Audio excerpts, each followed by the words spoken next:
ओम श्री गणेशाय नमः। गणेश चतुर्थी व्रत कथा। महादेव जी पार्वती जी सहित नर्मदा के तट पर गए। वहां एक सुंदर स्थान पर पार्वती जी ने महादेव जी के साथ चौपट खेलने की इच्छा व्यक्त की। तब शिव जी ने कहा, हमारी हार जीत का साक्षी कौन होगा? पार्वती जी ने तत्काल वहां की घास के तिनके बटोरकर एक पुतला बनाया। उसमें प्राण प्रतिष्ठा कर उससे कहा, बेटा, हम चौपट खेलना चाहते हैं, किंतु यहाँ हार जीत का साक्षी कोई नहीं है। अतः खेल के अंत में तुम हमारी हार जीत के साक्षी होकर बताना कि हम में से कौन जीता कौन हारा। खेल आरंभ हुआ। देव योग से तीनों बार पार्वती जी ही जीती। तब अंत में बालक ने हार जीत का निर्णय कराया गया तो उसने महादेव जी को विजय बताया। परिणामतः पार्वती जी ने क्रुद्ध होकर उसे एक पांव से लंगड़ा होकर वहां के कीचड़ में पड़ा रहकर दूर भोगने का श्राप दे दिया।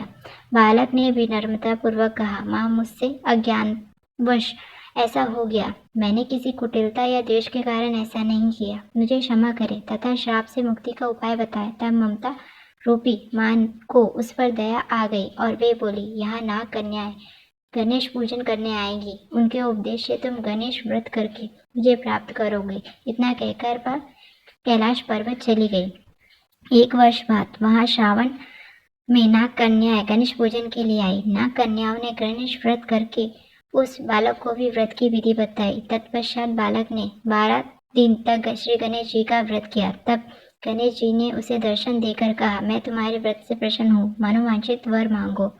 बालक बोला, भगवंत, मेरे पाँव में इतनी शक्ति दे दो कि मैं कैलाश पर्वत पर अपने माता पिता के पास पहुंच सकूं और वे मुझ पर प्रसन्न हो जाए। गणेश जी तथास्तु कहकर अंतर्ध्यान हो गए। बालक भगवान शिव के चरणों में पहुंच गया। शिव जी ने उससे वहां तक पहुंचने के साधन के बारे में पूछा। तब बालक ने सारी कथा शिव जी को सुना दी। उधर उसी दिन से अप्रसन्न होकर पार्वती जी शिव जी से भी विमुख हो गई थी।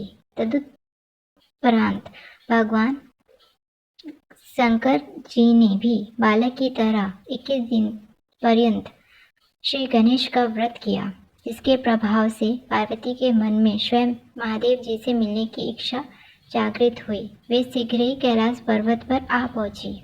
वहां पहुंचकर पार्वती जी ने शिव जी से पूछा, भगवंत, आपने ऐसा कौन सा उपाय किया जिसके फलस्वरूप मैं आपके पास भागी भागी आ गई हूँ? शिव जी ने गणेश व्रत का इतिहास उनसे कह दिया।